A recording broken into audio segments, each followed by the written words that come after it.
Em 17 de julho de 2007, um Airbus A320 da TAM decolou de Porto Alegre com destino a Congonhas, em São Paulo, carregando 181 passageiros e 6 tripulantes. Naquele dia chuvoso, a rota parecia tranquila, um corredor doméstico tão familiar aos pilotos quanto aos comissários. Porém, enquanto o avião se aproximava da pista 35L de Congonhas, algo já começava a dar errado. A cabine de comando registrou a pressão de chuva intensa e o acúmulo de água sobre o asfalto recém-recapeado, sem as ranhuras de drenagem conhecidas como grooving. Ainda assim, o procedimento seguia o padrão: reduzir potência, estender os flaps, tocar suavemente a pista. Mas no momento em que as rodas encontraram o solo, um dos motores permaneceu acelerado, mantendo potência residual e impedindo o acionamento completo dos reversores de empuxo. O piloto automático foi desligado. Os pilotos tentaram frear manualmente, mas o efeito de aquaplanagem tornou cada centímetro daquele trecho mais longo do que o previsto. A velocidade não diminuiu como deveria. O A320 seguiu escorregando por toda a extensão da pista, sem tração suficiente. A poucos metros do fim do asfalto, os alarmes de velocidade excessiva soaram, mas já era tarde demais.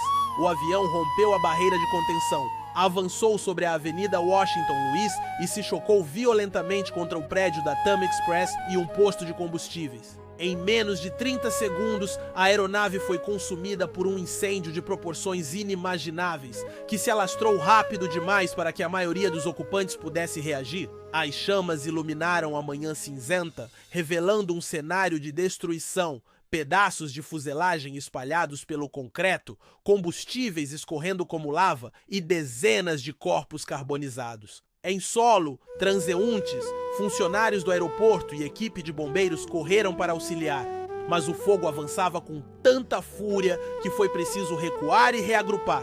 No total, 199 pessoas perderam a vida, 187 a bordo e 12 na avenida, e dezenas ficaram feridas. Entre elas, muitos eram passageiros acostumados a rotas nacionais, viajando a passeio ou a trabalho, e encontraram um fim trágico sem qualquer aviso prévio. As primeiras horas após o acidente foram marcadas pelo caos. Viaturas de resgate perambulavam entre destroços, ambulâncias cobriam sirenes e o tráfego em Congonhas ficou completamente bloqueado. Equipes de jornalistas se amontoavam nas ruas laterais em busca de relatos, enquanto na torre de controle o silêncio era de tensão. Técnicos da Infraero coletavam dados e ajuda de especialistas do CENIPA era requisitada imediatamente. Ainda ficou ecoando o nome da aeronave, PRMBK, usado para identificar o voo Joshua Tevez 105-4, o mais mortal da história da aviação brasileira até então. No dia seguinte, a chuva persistia, quase como se o tempo estivesse em luto. Pilotos que haviam pousado em Congonhas nas horas anteriores contaram sobre aquaplanagens leves, derrapagens que exigiam atenção extra no toque de roda. Um ATR-42 da Pantanal Linhas Aéreas, no dia anterior ao acidente, experimentou perda de aderência durante o pouso, mas a situação fora controlada sem maiores consequências. Em condições semelhantes, o A320 da TAM não teve a mesma sorte. A pista, revestida com asfalto liso, após recentes obras de recapeamento, sem a aplicação dos sulcos de drenagem, tornara-se uma superfície traiçoeira em dias de chuva forte. Enquanto isso, o CENIPA, Centro de Investigação e Prevenção de Acidentes Aeronáuticos, mobilizava sua equipe de analistas para examinar as caixas pretas. O gravador de voz da cabine e o registrador de dados de voo foram enviados aos Estados Unidos, às instalações da fabricante e de órgãos americanos especializados, uma prática comum para agilizar a leitura e interpretação dos registros. Cada parâmetro de velocidade, cada comando de manete, cada extensão de flaps e reversores era meticulosamente analisado. À medida que as páginas de relatórios técnicos eram preenchidas, surgiam as primeiras hipóteses: falha humana, falha mecânica ou uma combinação de fatores adversos.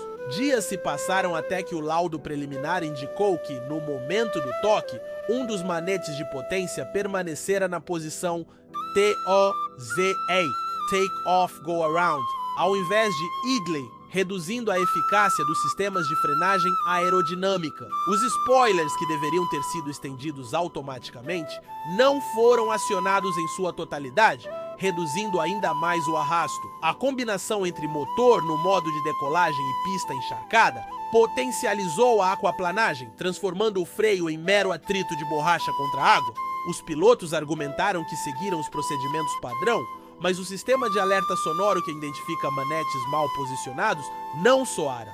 A repercussão na mídia foi intensa. Jornais nacionais dedicaram suas primeiras páginas à tragédia, enquanto canais de televisão exibiam imagens fortes do resgate e do combate às chamas.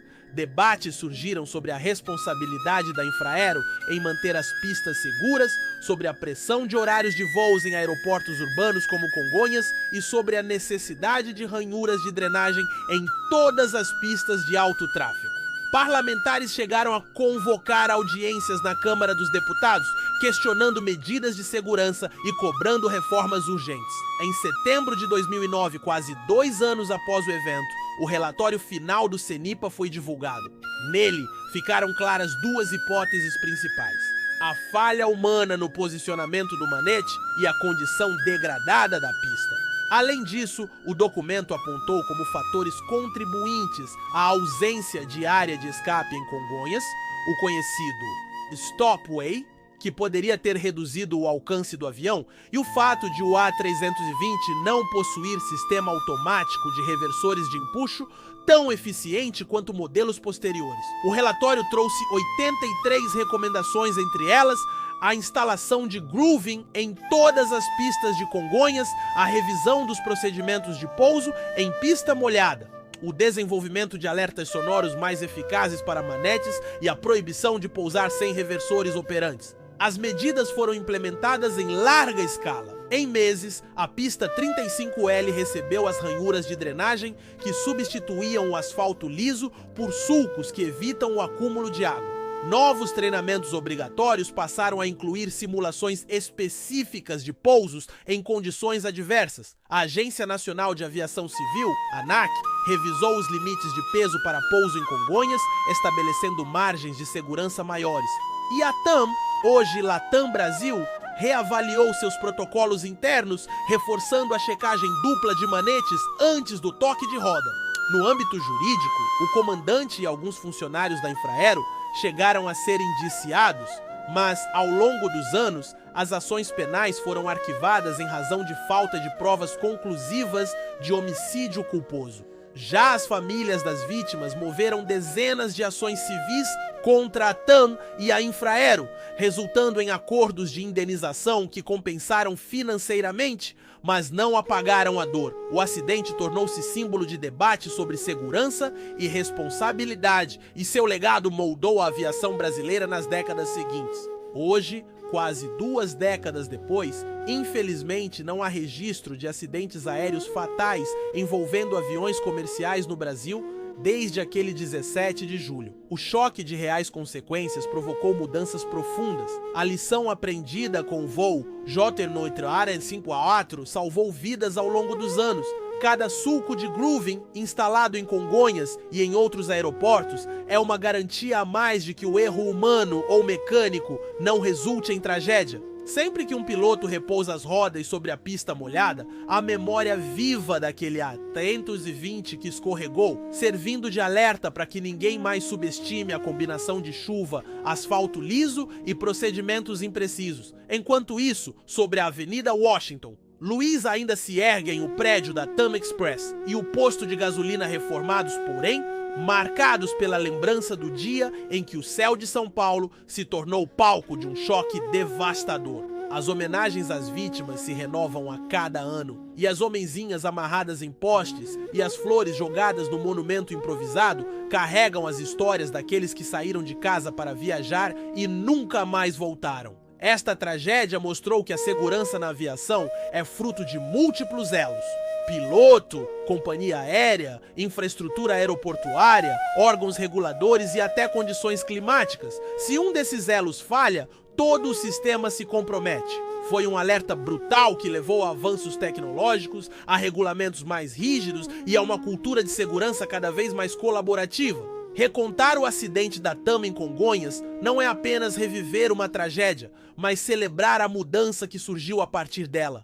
Cada ranhura no asfalto, cada alarme de cockpit aperfeiçoado, cada manual revisado é herança daqueles 199 que pagaram o preço mais alto. E ao conhecer essa história, lembramos que voar é descobrir horizontes, mas também reconhecer riscos e preparar-se para cada detalhe, por menor que seja, pois em uma fração de segundo, tudo pode mudar.